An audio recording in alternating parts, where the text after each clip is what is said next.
রাজধানীর জাতীয় সংসদ ভবনের এলডি হলে জাতীয় ঐকমত্য কমিশনের সঙ্গে রাজনৈতিক দলের আলোচনা নিয়ে আরও জানাতে সরাসরি যুক্ত হচ্ছেন সহকর্মী ইকবাল অনিক।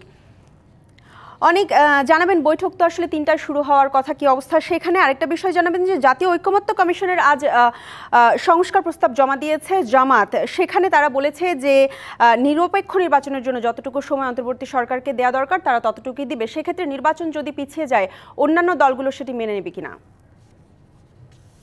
ঈশিতার সংস্কার প্রশ্নে জাতীয় নাগরিক ঐক্যমত যে সৃষ্টির লক্ষ্যে যে সংস্কার কমিশনের যে বৈঠকটি আজকে বেলা ৩টায় কিন্তু অনুষ্ঠিত হওয়ার কথা আছে।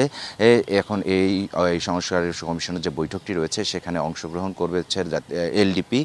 আমরা যতটুকু জানতে পেরেছি দুপুর ৩টা নাগাদ এই বৈঠকটি শুরু হবে। এখন পর্যন্ত কিন্তু আমরা এই জাতীয় সংসদে যে পার্লামেন্ট এলডি হল রয়েছে সেটির সামনে কিন্তু অপেক্ষা করছি যে ৩টা নাগাদ যেহেতু সংবাদ সম্মেলনটি শুরু হবে এবং জাতীয় ঐক্যমত সৃষ্টির লক্ষ্যে যে কমিশন কাজ করছে সেটি কিন্তু পর্যায়ক্রমে অন্যান্য যে রাজনৈতিক দলগুলো রয়েছে তাদের সঙ্গেও তারা কথা বলবেন বা বৈঠকে বসবেন। এবং এই আজকের যে বিকেল 3টা নাগাদ যে বৈঠকটি হবে সেখানে কিন্তু এলডিপির সভাপতি ও অবসরপ্রাপ্ত কর্নেল অলি আহমেদের নেতৃত্বে কিন্তু 6 সদস্যের একটি প্রতিনিধি দল এই বৈঠকে অংশ নেবেন। কালার এক্সপার্ট, জর্জ স্যাপ এবং মাইল্ড অন হ্যান্ডস টেকনোলজি সমৃদ্ধ অরিক্স ক্রিস্টাল ওয়াশ আপনার এবং এই কমিশন কিন্তু কাজ শুরু করেছে 15ই ফেব্রুয়ারি থেকে।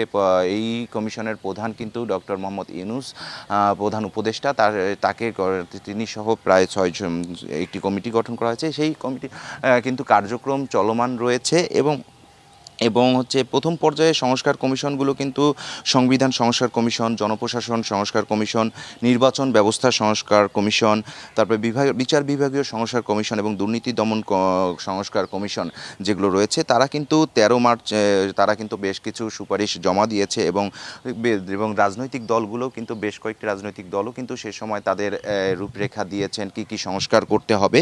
এখন পর্যন্ত আমরা জানতে পারিনি যে সংস্কার কমিশনগুলো রয়েছে তারা যে রাজনৈতিক দলগুলো মতামত দিয়েছেন এবং সংস্কার কমিশনের যে বৈঠকটি হবে বৈঠকটি শেষে আমরা বিস্তারিত জানতে পারবো, পরবর্তীতে আপনাকে জানাতে পারবো। আপনাকে ধন্যবাদ।